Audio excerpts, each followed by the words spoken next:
Alô, você ligado no canal Papo Técnico, lugar destinado para entrevistas com treinadores e ex-jogadores de futebol.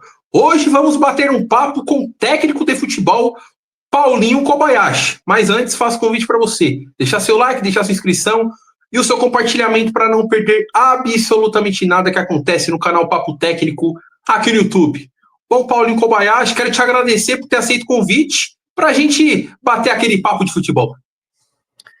Muito obrigado pelo convite, estou sempre à disposição. Falar de futebol é sempre bom, né? Quando a gente fala de futebol, aquilo que a gente gosta, aquilo que a gente ama, a gente faz e faz com prazer, né?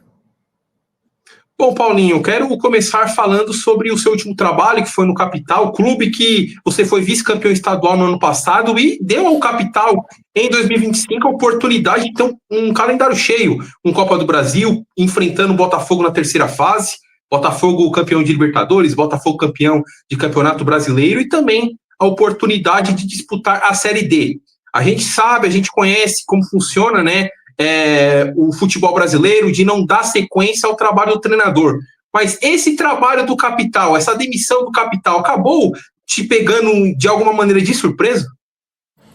Realmente me pegou de surpresa, né? Mesmo porque ele já tinha falado para mim que era um projeto, né? Quando ele me contratou já do Ferroviário, que tinha feito um excelente trabalho no Ferroviário, ele falou que tinha um projeto para mim, que seria tanto para mim quanto para o clube, né? Seria um projeto para todos nós que chegaríamos até um certo patamar, né? Que era o objetivo dele, que ele acreditava muito no meu trabalho. Mas, infelizmente, assim, futebol ainda não foi nem por resultado, né? Porque, na verdade, eu fiz 4 jogos pelo estadual e 2 pela Copa Verde, né? Então, dos 4 jogos do estadual, ganhei 2, empatei uma e só tive uma derrota. Na Copa Verde, nós tivemos 2 empates. Um nós passamos pelos pênaltis e o outro nós perdemos pelo pênalti no Brasiliense. Foi onde foi pego de surpresa. Mas, assim, futebol a gente sabe que é dinâmico, né? Às vezes as pessoas pensam de uma maneira, por mais que eu só tive uma derrota. O ano passado também eu só tive uma derrota e nós conseguimos o objetivo. Dessa vez, acho que ele não teve tanta paciência. Como que você olha essa questão de no futebol brasileiro não ter a mesma paciência com treinadores brasileiros igual a gente vê com treinadores estrangeiros? Você vê essa questão também? Você acha que isso piorou nos últimos anos após a chegada dos técnicos estrangeiros? Essa é uma questão que eu sempre toco, né, nessa tecla aí, falando a respeito, porque assim, talvez a expectativa, né, do técnico estrangeiro é maior do que a expectativa de um técnico brasileiro, né? Porque o brasileiro não tem tanta paciência, ele acha que tem que ser para ontem, dependendo do resultado, já começa a pensar em troca, sendo que o estrangeiro, quando chega, precisa de adaptação, precisa de tempo de trabalho, a metodologia dele tem que ser vista, e sendo que o brasileiro, nem a metodologia, nem o modelo de jogo, eles conseguem enxergar e entender que o dia a dia tem um trabalho bem feito, e isso pode dar frutos mais para frente, né? Só os resultados que importam, então logo de cara, se não ganhar, já corre o risco. Então eu penso que o que atrapalha muito, principalmente o técnico brasileiro, é justamente essa questão de não ter a paciência e não deixar o trabalho fluir. E antes da gente ir para o próximo assunto, queria que você falasse um pouco desse trabalho que você deixou no Capital, que está jogando a Copa do Brasil, acabou sendo derrotado, goleado pelo Botafogo no jogo de ida, vai ter o jogo da volta, e está também disputando essa Série D no ano de 2025. Bom, eu penso que foi um trabalho bem feito, né? Um trabalho sólido que nós estávamos tendo, né? Hoje mudou um pouco, né? A filosofia, a metodologia de jogo, né?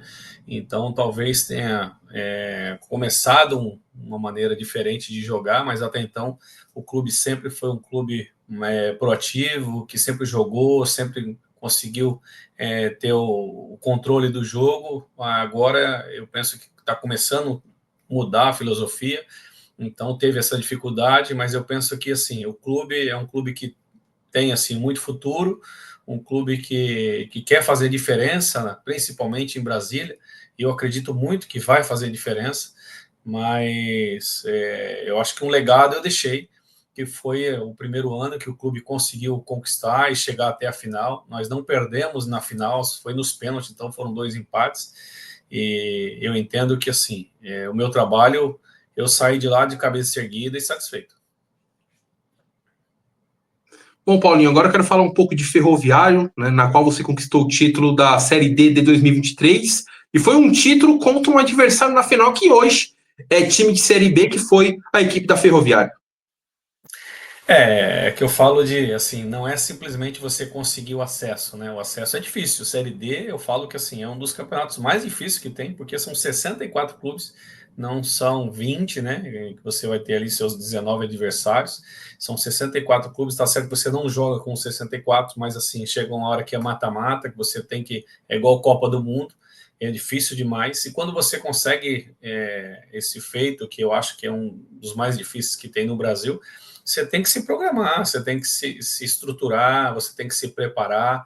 E eu penso que não só a Ferroviária se preparou, quanto o Atlético. O Atlético também se preparou. Então, assim, são dois clubes que saíram da Série D e chegaram na Série B, né?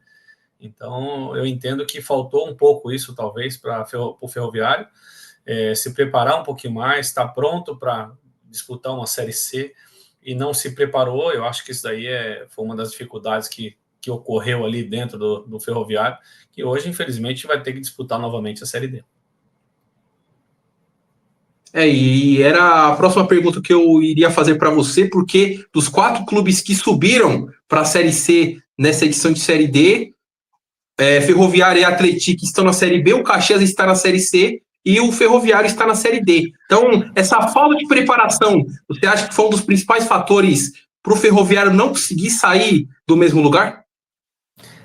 Eu penso que esse foi o fator principal, né? Quando você sobe, quando você consegue o objetivo, que é a Série C, principalmente um clube que já vinha de uma Série C, né? Então você tinha que estar mais preparado do que propriamente dito a Ferroviária e o Atlético. Nenhum dos dois vinham de Série C. O Ferroviário, sim. Então eu penso que se tivesse um outro pensamento, tivesse construído tudo isso desde o início, teria pelo menos feito igual Caxias, se mantendo na Série C e depois melhorar ainda mais, né? Então acho que essa daí foi a maior dificuldade que o Ferroviário teve, foi não ter se preparado para poder disputar uma Série C. E Paulinho, antes da gente ir para o próximo assunto, como que está o planejamento para o futuro da sua carreira, depois dessa saída no início do ano do time do Capital? Bom, na verdade, fiquei um pouco sabático, né, estudando, né, buscando, pesquisando, para que eu pudesse me preparar também. Eu penso que não é só os clubes que têm que se preparar, nós também temos que nos preparar. Então, eu tirei um pouco, assim, para poder me preparar. Hoje eu já estou preparado, eu acredito que logo estarei trabalhando, porque já me sinto preparado, já me sinto com a cabeça boa para poder fazer um bom trabalho. E acredito que daqui para os próximos dias aí, quem sabe a gente já começa a estar na ativa e fazer de novo o meu trabalho. Paulinho, quero aproveitar sua presença aqui, você como treinador de futebol, queria falar um pouquinho de seleção brasileira, ouvir a sua opinião. Dorival Júnior foi recentemente demitido, né? Hoje o Brasil não tem nenhum treinador. Dorival Júnior logo saiu da seleção e depois foi treinar o time do Corinthians no lugar do Ramon Dias. Queria que você falasse um pouco sobre a sua opinião sobre esse trabalho do Dorival Júnior e se a questão interna, a questão que envolve o presidente Edinaldo, se na sua visão pode ter atrapalhado dentro de campo o trabalho do Dorival Júnior. É difícil você falar assim de algumas pessoas, né? Principalmente quando você não está convivendo ali na seleção brasileira, principalmente. Mas eu penso que assim faltou um pouco mais de acreditar no trabalho, deixar o Dorival, assim como deixar o Tite. O Tite, para mim, é um dos melhores treinadores que o Brasil já teve. E o Dorival também é um dos melhores. Só que precisaria dar credibilidade, né? Começa a cobrança do povo, a seleção começa a ficar desesperada, já acha que tem que mudar, já acha que tem que colocar um técnico estrangeiro, porque vai na pressão e não na convicção. É diferente você ter que aceitar uma pressão e você saber suportar uma pressão. Então, para você suportar, você tem que ter a tua convicção e acreditar. Opa, peraí, eu acredito. Assim o Andrés fez com o Tite no Corinthians, quando o Corinthians foi campeão da Libertadores, até campeão mundial, porque eu lembro que queriam tirar o Tite no Corinthians. E o Andrés falou, não, ele vai ficar, vai permanecer, e o Corinthians acabou sendo campeão da Libertadores e foi campeão também mundial, né? Então, assim, essa credibilidade que tem que ter os técnicos que chegarem à seleção brasileira, Talvez como nós conversamos agora há pouco a respeito do técnico estrangeiro, se colocar um desse na seleção brasileira, aí vão dar tempo para ele poder trabalhar, vão acreditar que não, tem que ser pelo menos 2 Copas do Mundo, e aí ele fica aqui durante esse tempo, esse período aí de 8 a 10 anos. Se caso não der certo, aí volta novamente do zero, estaca zero e fala, não, vamos aqui, nós somos pentacampeões com técnicos brasileiros, mas não estão pensando aí nessa credibilidade que tem que dar para os técnicos brasileiros e deixar trabalhar, acreditar no trabalho do profissional. Bom, Paulinho, agora eu quero falar um pouco sobre a sua carreira como jogador, falar um pouco sobre Portuguesa em 93, uma Portuguesa que você foi um dos artilheiros da temporada, e queria que você falasse sobre essa passagem na Portuguesa e também jogar ao lado do Denner, né, que era o craque daquele time da Portuguesa em 93. Rapaz, eu vou te falar, ali foi o início da minha história. Eu falo que o Santos foi assim, uma virada de chave completamente profissionalmente falando, lógico. Mas para mim o início de tudo foi ali na Portuguesa. Tanto hoje eu sou técnico de futebol, por causa do Cilinho, que foi meu treinador lá na Portuguesa. E também, quando eu fui para a Portuguesa, que eu peguei aquele time, acho que o Papai do Céu me abençoou. Ele falou assim, eu vou colocar você aqui com esses jogadores aqui. E aí eu fui abençoado com só o meio campo para frente ali, que é Capitão e Fernando, depois vinha eu, Bentinho, Dinei e Denner, né? Então, assim, era um ataque muito rápido, com muita qualidade, muita habilidade, né? Sem dizer que depois no brasileiro ainda tinha Zé Maria lá atrás, tinha Vladimir, tinha Carlos, tinha Jaceni, tinha Geraldão. Então, assim, era um time que era muito bom, muita qualidade, mas do meio para frente, realmente, acho que assim, Papai do Céu falou assim: olha, meu filho, eu vou te dar uma benção e essa benção vai ser jogar com esses jogadores aí. O Denner, para mim, acho que se não tivesse acontecido o acidente com ele, ele teria sido um dos melhores jogadores que o Brasil já teve. E você citou a questão do Cilinho, queria que você falasse um pouco sobre esse convívio com o Cilinho. O Cilinho foi um dos maiores técnicos da história do São Paulo, ganhou títulos importantes pelo São Paulo. Queria que você falasse um pouco da importância do Cilinho na sua carreira, hoje como treinador de futebol. Na verdade, o Cilinho, para mim, ele deu o start na minha cabeça, né? Opa, peraí, vou te mostrar o que é ser um treinador, né? Porque até então eu tinha trabalhado com alguns treinadores, e ali ele mostrou para mim e falou assim: olha, eu vou te mostrar o que é ser treinador. Então ele trabalhava muito tático, ele mostrava nos treinamentos e acontecia no jogo. Então isso daí foi uma das coisas que marcou para mim como técnico de futebol, né? Marcou demais na minha carreira. O que deveria fazer um treinador de futebol, né? Então, assim, o envolvimento dele diário com a gente, ele era meio que um paizão, ensinava. Então, tudo isso daí eu trouxe para minha carreira, que eu falei, opa, se eu for treinador, tem que ser igual esse rapaz aqui, esse treinador, que ele também, para mim, é... Então, foi ali que iniciou, né? Que eu tive um treinador de verdade, que foi o Cilinho. Guardo, assim, uma recordação no meu coração dele, porque assim, o Cilinho realmente, que ele esteja em um lugar assim, Papai do Céu tenha abençoado ele, porque ele foi uma benção na minha vida. Bom, Paulinho, agora eu quero falar um pouco de Santos, né? Em 94 você jogou no time do Santos. Santos tinha algumas peças que em 95 seria vice-campeão brasileiro, né? Aquele título perdido para o time do Botafogo no Pacaembu. Queria que você falasse um pouco sobre esse time do Santos, que tinha alguns jogadores, tinha o Neto, né? Neto que jogou nesse ano no Santos, tinha o Macedo, campeão pelo São Paulo, tinha o Guga, tinha outros jogadores também, Alexandre Galo, enfim. Queria que você falasse um pouco sobre essa passagem no Santos em 94, que você também foi um dos artilheiros da equipe na temporada. Realmente assim, eu falo que o Santos para mim foi divisor de águas, né? Eu falo que o início Portuguesa para mim me deu assim um start no futebol. E a Portuguesa, o Santos já foi divisor de águas, né? A camisa do Santos é muito pesada, né? A camisa do Santos, se você conseguir ali vestir essa camisa de verdade, conseguir fazer um bom trabalho no Santos, pode ter certeza que as coisas mudam. E foi isso que aconteceu na minha vida.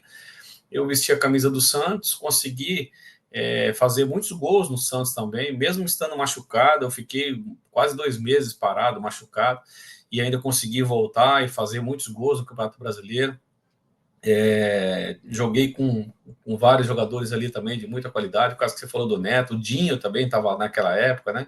O Macedo, o Guga, o Camanducaia, o próprio Giovani estava, só que ele era mais novo, ele ainda estava chegando, né? O próprio Narciso também estava chegando, o Edinho, o filho do Pelé, o Índio. Então, assim, muitos jogadores ali de alto nível, né? O próprio Ranieri também.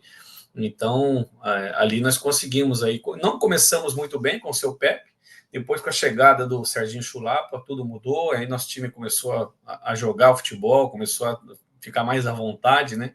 E conseguimos fazer uma excelente campanha em 94, tanto no Brasil, no estadual quanto no brasileiro, né? Infelizmente, o Santos estava numa situação difícil, pé no chão, não conseguiu segurar os jogadores, talvez tinham um pouquinho mais de experiência, né? Eu acabei saindo também. Mas o Santos eu guardo com muito carinho e falo que ali, para mim, foi divisor de águas. Você citou o Serginho Chulapa, eu queria que você falasse um pouco também do convívio com o Serginho Chulapa, né? No seu período de São Caetano, você foi companheiro dele como jogador, e no Santos, ele que foi o seu treinador. Queria que você falasse sobre como que foi ser companheiro do Serginho como jogador e também depois ser comandado por ele no time do Santos. Rapaz, tu sabe tudo mesmo, hein? O Serginho, eu tive o prazer de jogar com o Serginho, né? Eu era jovem, eu tinha 20, 21 anos, né? Aí eu joguei com o Serginho, Luiz Pereira, Vladimir, são muitos jogadores assim daquela época, né?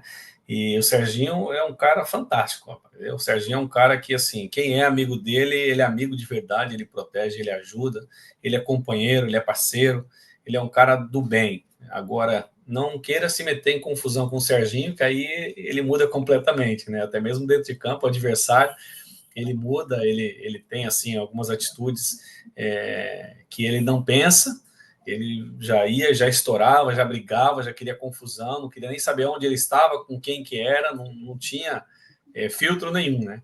Hoje ele está mais calmo, né? Mas assim, o Serginho, para mim, fora das quatro linhas, ele era um cara sensacional, um cara muito legal, um cara muito parceiro, me ajudou bastante também no Santos. Quando eu tive no Santos com ele, que ele foi o treinador que ele assumiu, ele tinha uma intimidade muito grande comigo pelo fato de a gente ter jogado junto, né? Então, assim, ele me tratou como se fosse um paizão também, me abraçou as minhas ideias também e deixou eu ficar bem à vontade.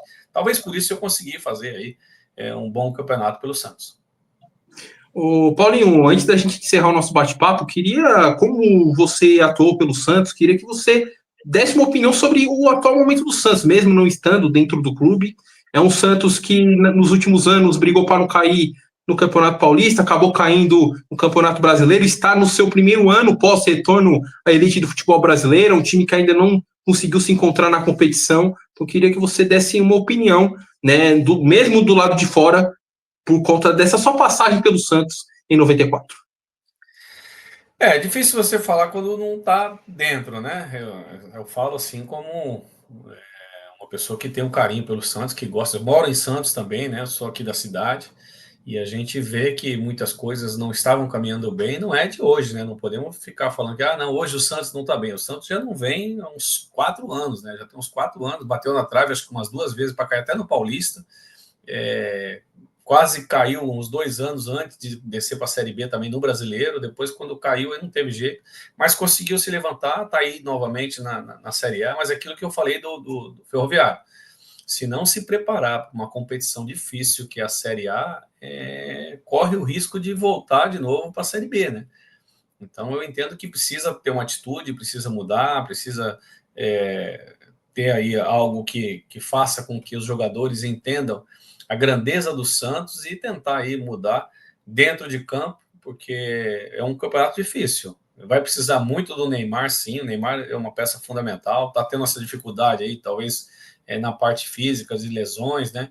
Mas o Neymar é uma pessoa assim que dentro de campo ele ajuda muitos companheiros, ele dá uma motivação maior, ele incentiva os jogadores a jogar bem, e o adversário também se preocupa muito com ele. Então eu falo assim que quando você joga com craque, você fica craque. Quando você joga com perna de pau, você fica perna de pau. Não estou dizendo que os outros são perna de pau, não é isso. Mas eu estou dizendo assim que o Neymar ele ajuda muito, que acrescenta aqueles que já têm qualidade, né? Bom, Paulinho, quero te agradecer por ter aceito o convite para a gente bater um papo de futebol. Falamos da sua carreira como técnico, falamos também da sua carreira como ex-jogador. Te desejo sucesso no próximo trabalho que você fizer como técnico e faço até o convite para a gente voltar a falar sobre futebol e falar já você empregado no seu novo clube. Muito obrigado, eu que agradeço e fico à disposição também. Quando precisar, estamos sempre à disposição. para poder falar de futebol. É um papo gostoso, um papo descontraído, isso daí nos deixa bastante à vontade para poder conversar. E sempre que precisar, Luiz, eu estou à disposição.